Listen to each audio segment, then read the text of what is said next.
Hi hello friends, എല്ലാ കൂട്ടുകാർക്കും നമ്മുടെ ഇന്നത്തെ എപ്പിസോഡിലേക്ക് സ്വാഗതം. അങ്ങനെ മനോഹർ ആകെ വിഷമത്തിൽ കടൽ തീരത്ത് ഇങ്ങനെ ഓരോന്നൊക്കെ ആലോചിച്ചുകൊണ്ടിരിക്കുന്ന സമയത്ത് അവിടെയൊക്കെ ഗംഗപ്രസാദ് പറയുന്നുണ്ട്, നിനക്ക് വല്ലാത്ത വിഷമമുണ്ടല്ലേ, പിന്നെ ഇല്ലാതിരിക്കോ, എല്ലാ പെണ്ണുങ്ങളും കൂടിയിട്ട് എന്നെ അടിച്ചു ചതച്ചത്, അവിടെ എന്തോരം പേരുണ്ടായെന്നറിയാവോ. ആദ്യമായിട്ടാ ഇങ്ങനത്തെ ഒരു അനുഭവം എൻ്റെ ജീവിതത്തിൽ ഉണ്ടാവുന്നത്. എനിക്ക് മനസ്സിലായിടാ നിന്റെ വിഷമവും കാര്യങ്ങളൊക്കെ. എല്ലാത്തിനും കാരണം അവളാ, ആ കല്യാണി എന്ന് പറഞ്ഞവൾ. അവളെ ഞാൻ വെറുതെ വിടില്ല എന്ന് മനോഹർ പറയുന്നുണ്ട്. എനിക്ക് മനസ്സിലായി, അവള് തന്നെ എല്ലാത്തിനും കാരണം. ആ കാർത്തികയുടെ അമ്മയുടെ ബലമൊക്കെ എന്ന് പറയുന്നത് ആ കല്യാണിയും ആ കിരൺ എന്ന് പറഞ്ഞവനാ എന്ന് പറയുമ്പോൾ മനോഹർ പറയണ്ടേ, ഗംഗെ ഇത്രയും നാള് ഞാൻ അവളെ പേടിച്ചിട്ടാണ് ജീവിച്ചത്, ഇനി ഞാൻ അവളെ പേടിക്കില്ല. ഇനി ഞാൻ നേർക്ക് നേർ തന്നെ അവളുടെ കൂടെ മുട്ടി നിൽക്കും. കാരണം എന്താണെന്നറിയാമോ, ഇത്രയും നാൾ എന്റെ കള്ളത്തരങ്ങളൊക്കെ അവൾ പറയുന്നൊരു ടെൻഷനായിരുന്നു എനിക്ക്. ഇനി എനിക്ക് അവളെ പേടിക്കേണ്ട ഒരു കാര്യമില്ല.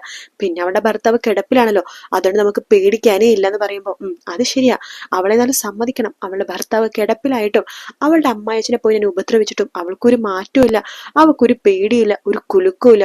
അവൾ അങ്ങനെയാടാ. അവൾക്ക് അത്ര ഒരു പവറാണ്. അവൾ സാധാരണ പെണ്ണുങ്ങളെ പോലെ നമുക്ക് കാണാൻ പാടില്ല. അവര് പറഞ്ഞിട്ടില്ലേ, ചെറുപ്പം മുതലേ നന്നായിട്ട് അധ്വാനിച്ച് ശീലമുള്ളവളാ അവള്. അതുകൊണ്ട് അവൾക്ക് നല്ല രീതിയിൽ തന്നെ പണി കൊടുത്തേ പറ്റൂ. എല്ലാത്തിനും കാരണം അവളാണ് ഇപ്പൊ കാർത്തികയുടെയും അതുപോലെ തന്നെ ലക്ഷ്മിയുടെ മുമ്പിൽ നിൽക്കുന്നത് എന്ന് ഗംഗപ്രസാദ് പറയണ്ട്. അതിനുശേഷം പറയണ്ട്, എന്തായാലും എന്നെ ദ്രോഹിച്ച അവളെ സുഖത്തോടെ ജീവിക്കാൻ ഞാൻ സമ്മതിക്കില്ല എന്ന് പറഞ്ഞു. അവനെന്തായാലും കിടപ്പിലായിട്ട് സമാധാനമുണ്ട്. അതേതായാലും നീ പറഞ്ഞ ശരിയാ, അവന് നമ്മൾ വിചാരിക്കുന്ന പോലെ തന്നെ നല്ല കരുത്തനാ ഗംഗെ, നിന്നെക്കാളും കരുത്തനാണ് ആ കിരൺ. അതെനിക്ക് മനസ്സിലായതാടാ. ആദ്യ കൂടിക്കാഴ്ച തന്നെ എനിക്ക് നന്നായിട്ട് മനസ്സിലായതാ. അതല്ലേ ആദ്യമേ തന്നെ അവനെ ഞാൻ കിടത്തിയത്. എന്തായാലും അവനെ കിടത്താൻ വേണ്ടി അവസാനം ഞാൻ തന്നെ വേണ്ടി വന്നില്ലേ. എന്തായാലും ഇതിന് ഞാൻ പകരം വീട്ടിരിക്കും. മനോഹർ, നീ വിഷമിക്കേണ്ട. നിനക്ക് ഇന്ന് അപമാനം നേരിട്ട് വന്നില്ലേ, ആ അപമാനത്തിന് കൂടി ഈ ഗംഗ കണക്ക് ചോദിച്ചിരിക്കോടാ, നീ നോക്കിക്കോ എന്ന് പറഞ്ഞിട്ട് ഗംഗപ്രസാദ് അവിടെ നിന്ന് പോകുക കേട്ടോ. അതിനുശേഷം കാണിക്കുന്നത് കല്യാണ ഹോളാണ്. അവിടെ വെച്ചിട്ട് നമ്മുടെ വരുണും അതുപോലെ തന്നെ നിധിയും കൂട്ടി കല്യാണ ഫോട്ടോസ് ഒക്കെ എടുക്കുന്ന സമയത്ത് വരുണിന്റെ അച്ഛനും അമ്മയും വരുന്നുണ്ട്.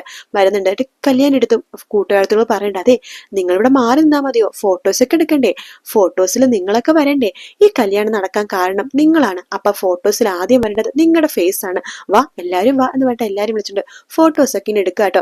അങ്ങനെ അങ്ങോട്ടും ഇങ്ങനെയൊക്കെ ഫോട്ടോ എടുക്കുന്നുണ്ട്. ആ സമയത്ത് കല്യാണി നമ്മുടെ നിധിക്ക് ഒരു സമ്മാനം കൊടുക്കുകയാണ്, ഒരു ഗോൾഡിന്റെ ഒരു നെക്ലസ്. അത് നിധിയുടെ കഴുത്തിലിട്ട് കൊടുക്കുന്നുണ്ട്. ശേഷം കല്യാണ ചെക്കന് എന്റെ വക ഒരു ചെറിയ സമ്മാനം എന്ന് പറഞ്ഞിട്ട് നമ്മുടെ വരുണിനും ഒരു മോതിരം, നല്ല കട്ടിയിലൊരു മോതിരം ഇട്ടെടുക്കാണ് കല്യാണി. ഇതിന്റെ ഒന്നും ആവശ്യം ഉണ്ടായിരുന്നില്ല എന്ന് പറയുമ്പോൾ ഇരിക്കട്ടെ എന്ന് പറയാണ്. നാളൊരു സമയത്ത് ഒരു അവസരം വരാണെങ്കിൽ നിങ്ങൾ എനിക്ക് വിട്ടെന്നാ മതി എന്ന് കല്യാണി ഇങ്ങനെ ചിരിച്ചോണ്ട് പറയുന്നുണ്ട് കേട്ടോ. ഫോട്ടോസ് എടുക്കുക, ഇനി പിള്ളേരുടെ മാത്രം കുറച്ച് ഫോട്ടോസ് എടുക്കുന്ന പറഞ്ഞിട്ട് കല്യാണിയും നിധയും വരുണും നിശ്ചയും ജുബാനും എല്ലാവരും കൂടിയിട്ട് ഒരുമിച്ച് നിന്നിട്ട് കെട്ടിപ്പിടിച്ചിട്ടും കുറെ സെൽഫിയും കാര്യങ്ങളൊക്കെ ഇങ്ങനെ എടുക്കുന്നുണ്ട് കേട്ടോ. അതിനുശേഷം കാണിക്കുന്ന കല്യാണി ആ പരിപാടിയൊക്കെ കഴിഞ്ഞിട്ട് നേരെ പോണത് വീട്ടിലേക്കാട്ടോ. വീട്ടിലേക്ക് പോകുന്ന വഴിക്ക് കല്യാണിയുടെ വണ്ടി കുറുകനെ വട്ടേ നിൽക്കാണ് നമ്മുടെ ഗംഗ. അപ്പൊ തന്നെ കല്യാണിക്ക് കാര്യം മനസ്സിലായി, എന്തോ പ്രശ്നം ഉണ്ടാക്കാൻ വേണ്ടിയിട്ടാണ് ഗംഗപ്രസാദ് വരുന്നത്. കല്യാണി മാസായിട്ട് തന്നെ വണ്ടിയിൽ നിന്ന് ഇറങ്ങുന്നുണ്ട്. എന്താന്ന് ചോദിക്കുമ്പോഴേ, നീ വലിയ ആളാന്ന് നീ വിചാരിക്കണ്ടേ, നിന്റെ ഭർത്താവ് കിടപ്പിലായിട്ടും നിന്റെ അമ്മായച്ചന് ഞാൻ പണി കൊടുത്തിട്ടും നിനക്ക് ഒരു മാറ്റവും ഇല്ലല്ലോ, നിനക്കൊരു പേടിയില്ലല്ലോടി. പേടിയില്ലടാ, എനിക്ക് നിങ്ങളെപ്പോലത്തെ ഒരാളെ പേടിയില്ല. എത്രയൊക്കെ പറഞ്ഞാലും നീ കാർത്തികിനെ സംരക്ഷിക്കുന്ന സ്വഭാവം മാറ്റില്ലല്ലേ. ഇല്ലടാ, എനിക്ക് ജീവനോടത്തോളം കാലം കാർത്തികേശ്വര അമ്മനെ ഞാൻ സംരക്ഷിച്ചിരിക്കും, നീ നോക്കിക്കോന്ന് പറയാണ്. എങ്കിൽ നീ ഉറപ്പിച്ചോ, നിന്റെ മരണം അടുത്തെന്ന് പറയുമ്പോ കല്യാണി പണ്ട്, എനിക്ക് മരണത്തിന് ഒരു പേടിയില്ലടാ, പക്ഷെ എന്റെ മരണം വരെ എന്നെ സ്നേഹിക്കുന്നവരെ ഞാൻ ചേർത്ത് പിടിക്കും എന്ന് പറയണം. അപ്പോഴേക്കും ഗംഗ പറയണ്ടേ, എടി നിന്റെ ഭർത്താവ് ഒരുത്തൻ തളർന്നൊടിഞ്ഞ് കിടക്കലടി, നീ നോക്കിക്കോടി, അവനെ ഞാൻ കഴുത്ത് നെരിക്കിച്ച് കൊല്ലൂടി, നീ എന്റെ കണ്ണ് തെറ്റുന്ന ദിവസം ഞാൻ അവന്റെ കഴുത്ത് നെരിച്ച് കൊല്ലും, നീ നോക്കിക്കോടി എന്ന് പറയാണ്. എന്ത് പറഞ്ഞിട്ട് നീ എന്റെ കിരണേട്ടനെ കുറിച്ച് എന്ന് പറഞ്ഞിട്ട് ഒരു ഒറ്റ അടി വെച്ച് കൊടുക്കാട്ടോ ഗംഗപ്രസാദിന്റെ മുഖത്തേക്ക്. ഗംഗപ്രസാദ് അപ്പൊ തന്നെ തലയിങ്ങനെ തിരിയാൻ റെഡി. എന്നിട്ട് ഗംഗപ്രസാദ് വേഗം കഴുത്തിനെ കയറി പിടിക്കാൻ പോകുമ്പോഴേക്കും ദൂരെ നിന്നൊരു പോലീസ് വണ്ടി വരുന്നുണ്ട് കേട്ടോ. അപ്പോഴേക്കും ഗംഗപ്രസാദ് വണ്ടി എടുത്തിട്ട് അവിടെ നിന്ന് ഓടി രക്ഷപ്പെടുകയാണ് ചെയ്യുന്നത്. പോലീസുകാരി കല്യാണിന്റെ അടുത്തേക്ക് വരുന്നുണ്ട്. എന്താ മേഡം, എന്താ പ്രശ്നം ചോദിക്കുമ്പോ, അത് കഴിഞ്ഞ ദിവസം പറഞ്ഞില്ലേ ചന്ദ്രസേനൻ അച്ഛന്റെ കഴുത്തിനെ കയറി പിടിക്കാൻ ഒരാള് വന്നു എന്ന്. വന്നിരുന്നു, ഒരു കംപ്ലൈന്റ് തരാൻ വേണ്ടി. അവർ ഇതുവരെ കംപ്ലൈന്റ് തന്നില്ലല്ലോ. കിരണേട്ടന്റെ അച്ഛന്റെ സ്വഭാവമൊക്കെ സാറിന് അറിയില്ലേ. അവർക്ക് എന്തെങ്കിലും പ്രശ്നം ഉണ്ടെങ്കിൽ അവർ ആ പ്രതിനെ നേരിട്ട് പോയി തല്ലി ചതച്ചിട്ട് പോലീസ് സ്റ്റേഷനിലേക്ക് കൊണ്ടുവരാണ് പതിവ്. അവനാ ഇപ്പൊ വന്നത്. ഓഹോ, അവൻ ഇത്ര ധൈര്യമോ? അവന്റെ ധൈര്യമൊക്കെ ഞാൻ മാറ്റി കൊടുക്കുന്നുണ്ട്. അല്ല മേഡത്തിന് അവരെന്തെങ്കിലും ചെയ്തോ എന്ന് പോലീസുകാർ ചോദിക്കുമ്പോ, എന്നൊന്നും ചെയ്തില്ല, അവനെ നല്ലൊരു അടി കൊടുത്തിട്ടുണ്ട്. അത് നന്നായി മേഡം, ഇങ്ങനെയുള്ളവർക്ക് അത് തന്നെയാ വേണ്ടത്. പോലീസുകാർ പറഞ്ഞിട്ട് അങ്ങോട്ടേക്ക് പോകുക കേട്ടോ. അതിനുശേഷം കല്യാണി നേരെ പോണത് വീട്ടിലേക്കാണ്. ഗംഗപ്രസാദ് ആണെങ്കിൽ അതിനുശേഷം പോണത് വിക്രത്തെ കാണാൻ വേണ്ടിയിട്ടാണ്. വിക്രം പറഞ്ഞു, ഹോ കവിളത്ത് നല്ല രീതിയിൽ തന്നെ പാടുണ്ടല്ലോ, അവൾ അടിച്ചാൽ അങ്ങനെയാ, കൈന്റെ തഴമ്പെന്ന് പറഞ്ഞതില്ലേ കരിങ്കല്ല് പോലെയാ അവൾ അടിച്ചാലേ ആ പാട് ഒരാഴ്ച മുഖത്ത് അങ്ങനെ തന്നെ നിൽക്കും, വിങ്ങി വീർത്തിരിക്കും എന്ന് പറയാണ്. ഈ പാട് ഞാൻ ഒരിക്കലും മറക്കില്ലടാ. ഈ ഗംഗയുടെ ജീവിതത്തിൽ ആദ്യമായിട്ടാ ഒരു പെണ്ണ് മുഖത്തടിച്ചത്. ഇത് ഞാൻ വെറുതെ വിടില്ല, അവളെ ഞാൻ വെറുതെ വിടില്ലടാ എന്ന് പറയാണ്. വെറുതെ വിടരുത് അവളെ, അവളാ എന്റെ ജീവിതം തകർത്തത് എന്ന് വിക്രം പറയണ്ട. അപ്പോഴേക്കും ഗംഗപ്രസാദ് പറയണ്ട്, എടാ നീയും ഞാനും പിന്നെ മനോഹരൻ ഹെൽപ്പ് ചെയ്യാന്ന് പറഞ്ഞിട്ടുണ്ട്. മനോഹരന്റെ വീടിനടുത്ത് തന്നെയാണല്ലോ കിരണിന്റെയും കല്യാണിന്റെയും വീട്. അവിടെ ആരില്ലാത്ത സമയത്ത് അവൻ വിളിച്ചു പറയും, അവനെ കൊണ്ട് നമുക്ക് സഹായമൊക്കെ ഉണ്ട്, നമ്മൾ ഒരുമിച്ച് നിൽക്കുകയാണെങ്കിൽ തീർച്ചയായിട്ടും ആ കല്യാണിനെ വെള്ള പുതപ്പിച്ച് കിടത്താൻ നമുക്ക് പറ്റൂടാ. ഇനി എന്റെ എതിരാളി ആ കല്യാണിയാണ്, അവൾ ഇല്ലാതാക്കിയേ പറ്റൂ. അവൾ ഇല്ലാതാക്കണത് അത്ര നിസ്സാരമൊന്നുമല്ല ഗംഗേട്ടാ. അവളെ ചെറുപ്പം മുതലേ മുണ്ട് മുറുക്കി കുത്തിയിട്ടാണ് വയറ്റ് വിശപ്പ് മാറ്റിയത്. അന്ന് മുതൽ അവൾക്ക് ഭയങ്കര കരുത്താണ്. നമ്മളൊക്കെ ചെറുപ്പകാലത്ത് കളിച്ചും ചിരിച്ചു വളർന്ന പ്രായത്തില് അവളെ ഭക്ഷണം പോലും കഴിക്കാനില്ലാതെ കഷ്ടപ്പെട്ട് അധ്വാനിച്ചതാണ്. അതിന്റെ ഒരു കരുത്ത് അവൾക്ക്. ഇപ്പൊ അവൾക്ക് എല്ലാം കിട്ടി. എല്ലാത്തിനും കാരണം ആ കിരൺ എന്ന് പറഞ്ഞവനാ. അവനെന്തായാലും കിടപ്പിലായില്ലടാ, അതുകൊണ്ട് അവന്റെ ശല്യം അങ്ങോട്ട് ഒഴിഞ്ഞു.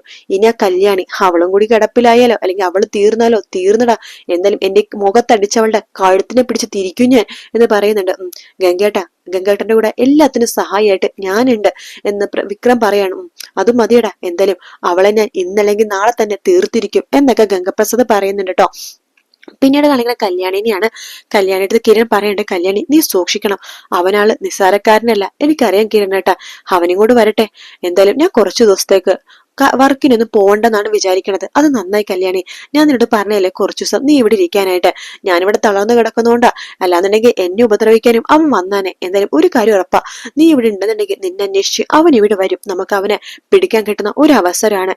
എന്തായാലും ഇനി അവനെ നമുക്ക് വെറുതെ വെക്കേണ്ട കല്യാണി. എന്തിനാ ഇങ്ങനെ ഒരുത്തനെ നിന്നെ ഉപദ്രവിച്ചു, ഇനി ദേ എന്നെ ഉപദ്രവിച്ചത് മട്ടില്ല അവൻ സമാധാനത്തോടെ ഇരിക്കണം.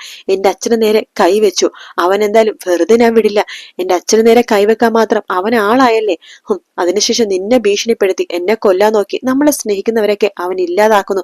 നമ്മുടെ ശത്രുക്കളിൽ ഏറ്റവും കരുത്തൻ ഇവൻ തന്നെയാ കല്യാണി, അതിലൊരു സംശയവും വേണ്ട കിരണേട്ടാ. ഇവൻ തന്നെയാ ഏറ്റവും കരുത്തൻ. അതുകൊണ്ട് ഇവന് ശക്തി കൊണ്ട് മാത്രല്ല ബുദ്ധി കൊണ്ടുകൂടിയിട്ട് വീഴ്ത്തേണ്ടത്. അത് നീ പറഞ്ഞാൽ ശരിയാ കല്യാണി. അവൻ എന്തായാലും വരട്ടെ, എന്തായാലും അവൻ വരും എന്നുള്ള കാര്യത്തിൽ ഒരു സംശയമില്ല. അവൻ വരുമ്പോ അവനെ നമുക്ക് നേരിടണം എന്നൊക്കെ കിരൺ പറയാട്ടോ.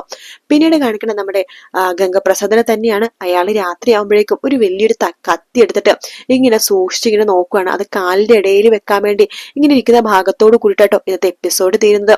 എന്തായാലും വീക്കെൻഡ് പ്രൊമോ കാണിച്ചില്ലെങ്കിലും ഇതിന്റെ പോസ്റ്റിൽ കാണിച്ചിട്ടുണ്ട് ഗംഗപ്രസാദ് കിരണിനെ ഉപദ്രവിക്കാൻ വേണ്ടി വരുമ്പോൾ കിരൺ ചാടി ഉപദ്രവിക്കണത്. പക്ഷെ ഗംഗപ്രസാദ് ദേഷ്യത്തോടു കൂടി തന്നെ നോക്കണത് അവിടുത്തെ ആ വേലക്കാരത്തി ഉണ്ടല്ലോ ശാന്തമ്മ, ഓക്കെ, അവരെയാട്ടോ ദേഷ്യത്തോട് നോക്കണം. അപ്പൊ ഒരു കാര്യം ഉറപ്പാണ്, അവരെന്തോ പണി ഗംഗപ്രസാദിനെ കൊടുക്കുന്നുണ്ട്. ഗംഗപ്രസാദിന്റെ കണ്ണൊക്കെ ചുവന്നാണ് ഇരിക്കണത്. ഇനി ആർക്കറിയാം വല്ല മുളക് കൂടി ഇട്ടിട്ടുണ്ടോന്ന്. എന്തായാലും അവരെന്തൊരു പണി കൊടുക്കുന്നുണ്ട് കേട്ടോ. അവര് മാത്രല്ല, പിന്നെ നമ്മുടെ അമ്മുമ്മയും അവിടെ വരുന്ന ഭാഗം കാണിക്കുന്നുണ്ട്. അപ്പൊ ഇനി അമ്മുമ്മമാര് തമ്മിൽ എന്തെങ്കിലുമൊക്കെ ഒരു പണി കൊടുത്തിട്ടാണ് കിരൺ അയാളെ കയറി പിടിക്കണമെന്ന് അറിയില്ല. എന്തായാലും കിരൺ രണ്ട് കൈ മുറുക്കെ പിടിക്കുന്നുണ്ട് ഗംഗപ്രസാദിന്റെ. ശാന്തമ്മ കൂടെയുണ്ട്, കല്യാണി കൂടെയുണ്ട്. ഗംഗപ്രസാദ് ആകെ തകർന്ന് ജയിലിലേക്ക് പോകും എന്നാണ് ആ പോസ്റ്റിൽ പറഞ്ഞിട്ടുണ്ടായിരുന്നത്. എന്തായാലും ആ ഒരു ഭാഗം നാളെയും മറ്റന്നാളായിട്ട് തന്നെ നമുക്ക് കാണാൻ സാധിക്കും കേട്ടോ. വീഡിയോ ഇഷ്ടപ്പെടുകയാണെങ്കിൽ ലൈക്ക് ചെയ്യാനും സബ്സ്ക്രൈബ് ചെയ്യാനും കമന്റ് ചെയ്യാനും മറക്കല്ലേ. മറ്റൊരു വീഡിയോ ആയിട്ട് കാണാം friends. Take care, bye bye.